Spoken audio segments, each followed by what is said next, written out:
Classic. Okay, all right. So, a couple of things actually. Random video. If you heard this beat in a while, man, this shit bomb. Anyway, so I met some rappers recently in my month of adventure or whatever you want to call it. So when I was in Atlanta, I went to the famed Magic City. Those of y'all who know what Magic City is about. So I went to Magic City. And it was interesting. So 2 Chainz came through. Now, you know, I don't really listen to 2 Chainz. I've done a video about me not being into 2 Chainz' music. So when 2 Chainz came through, man, I walked by him. I will say that 2 Chainz definitely looks like he's around my height. So he's tall. He's like 6'2" probably, at least. You know what I mean? 2 Chainz is tall. So he's not pretending to be tall. He actually is tall. So I will say that. And it was interesting. The spot where I was standing at, like, it just made it like basically, he walked right by me type of thing. Now, the guy that came in after 2 Chainz, I was interested in. That's who I'm playing, right? Is Nelly, right? So Nelly comes through, and Nelly looks like he does in real life, like on camera. Like, handsome cat, I will say, definitely in shape, all that shit. You know what I'm saying? Like, he looks how he looks, right? Like, that shit is real. So he actually walked up to me, and like I said, I like Nelly. I've always liked Nelly's music. If you see my list when I did greatest rappers ever, I put Nelly on that list. So, and this is coming from a boom bap, Nas, Ray, Wu-Tang, diehard, because I've always said that rap has different facets to it. It's not all just one style of rap. You know what I'm saying? And when Nelly came in the game, he was unique. He brought something new to the table that I hadn't heard before. It was pop rap, but it was dope. It was super dope. And a lot of that stuff holds up, especially from those first 2 albums, right? E.I., stupid classic. So when Nelly was walking towards me, I did greet Nelly. And Nelly was gracious enough to chat with me for a second, actually. So, because I was telling him, I used to listen to stuff in Saudi Arabia, which is true. And I was on a camel, right? Anyway, so I did tell him that. And I did say, hey, I do think that you're underrated. You did something really, really dope. And he looked at me and laughed and shit. And he was like, nah, I'm not underrated. He was like, kind of like, niggas know type of thing. And it's true, right? So he was real gracious, gave me £1, and then kept it moving to his, like, private section or whatever. So he was cool, and again, just a genuine guy. And I think that when it comes to, as a fan, if you're approaching these guys, if you come with the right energy, if you're gonna approach, you gotta obviously give them their space, right? They don't have to talk to you, but just be genuine, man. Just be a good dude. And like, if they want to talk, they'll stop and talk to you for a second or whatever, right? And then leave them be. You know what I'm saying? I wasn't like, yo, I gotta get a picture, I gotta hang out with you. Nah, I'm not a groupie. You know what I'm saying? Like, say what's up, and then I pretty much keep it moving. That's always how it's been when it comes to these rappers. So, moving on. Now, I'm in Toronto. This is like last weekend. Love this record. So, I go to the Nas and Wu-Tang after party, right? Which was actually a lot of fun, by the way. Shout out to whoever put that event on. I think it was Aaron Hastings or something like that. Dope. I had a great time. So, anyway, I was skeptical of whether any of them would show up. I remember telling my boy, I was like, yo, we should go to this thing. It's Nas and, Wu, the official after party. He was like, them niggas not gonna come through, right? It's pretty much what he was alluding to. He's like, they're not gonna show up. But what's interesting is that, in fact, Raekwon did come through. So Ray came through, like, and he actually, again, just by where I was, I just happened to be at the right place at the right time, I guess. He just happened to walk by me, right?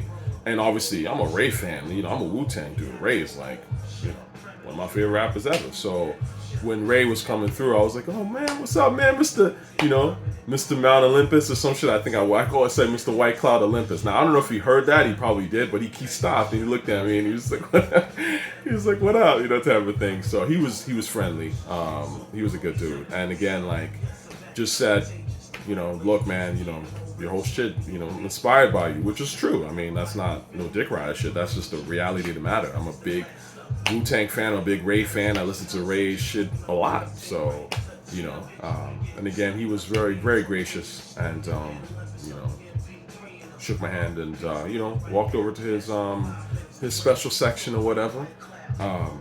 Now, what's interesting with Raekwon is that there are people I know who know Raekwon, I would say. I've never really, again, I'm not that kind of person that's really sort of reach out to people because you know somebody type of thing. It's not like that necessarily. But tochiRTA and Raekwon have had a relationship, right? Like Raekwon was out here, I think he was his Ice Water Entertainment or whatever. He had an artist called tochiRTA that was coming out of Toronto that he was pushing for a minute. I don't know whatever happened with that. I wasn't a tochiRTA fan, if I'm being honest with you. I never really thought he was anything special, but that's just my opinion.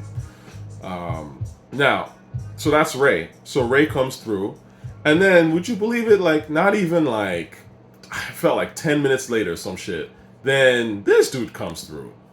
My guy, the motherfucking RZA.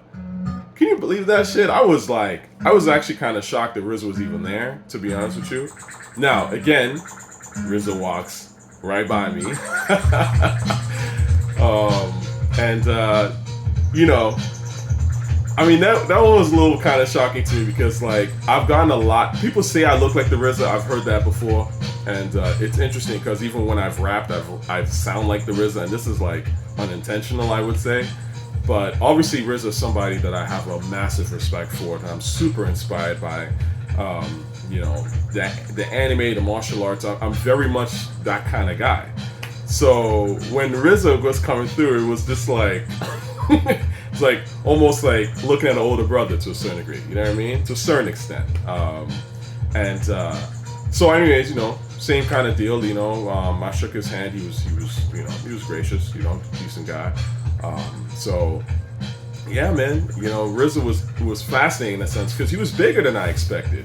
I got to be honest with you. Not that I thought he was like a short dude or anything like that, but he was taller than I expected, and his handshake was pretty firm, man. I think I saw something, a vlog with Method Man. I don't know if it was Method Man that said this shit. But he was like, don't run up on the RZA because RZA might fuck you up. Like he, you know, all that martial arts shit, he really is about that life and he studies that shit. And honestly, I kind of wouldn't be surprised because there was a way RZA was like, he kind of shook my hand while I was like, I think this guy can fight on some level. You know what I mean? So, but he, again, you know, he was a gracious guy. So he was cool. And yeah, they came through. They went to their, you know, their little booth or whatever. There was like some OVO guys in there too, who I don't really know OVO people like that, but they were kind of, you know, close to each other. And obviously, like half the club kind of, more than half the club kind of moved towards them and stuff, which is fine. And you know, they were gracious, man. You know, look, you could tell like they were just having a good time and chilling, and they were there for like a good hour, and then they left. And honestly, I think for what I paid, which was 15 Canadian dollars, which was nothing in the grand, not that it's nothing, like that's actually like kind of like that's like the upper limit of what I pay. I don't really like paying to get into spots, partly because it's money, you know what I'm saying? Like I don't like spending money on shit like that. Like to me, if a spot's really dope, I should be able to get in for 10, maybe 15 tops. If it's really, you know what I'm saying, it has to really be something. You know, I'm not just gonna pay cover.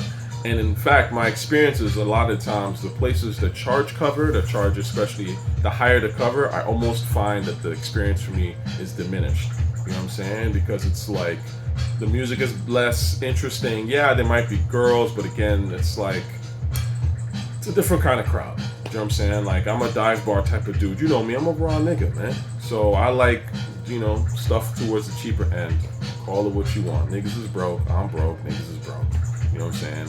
I'm not out here trying to spend money on bottles and all that shit. I don't care about that. I'm there for the music and have a good time to dance.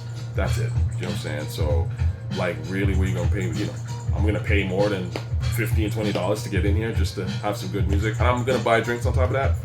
Nah. So, that's what I'm saying. Like, for all that, considering what it was, I thought it was a great event. The music was fantastic, especially in the beginning.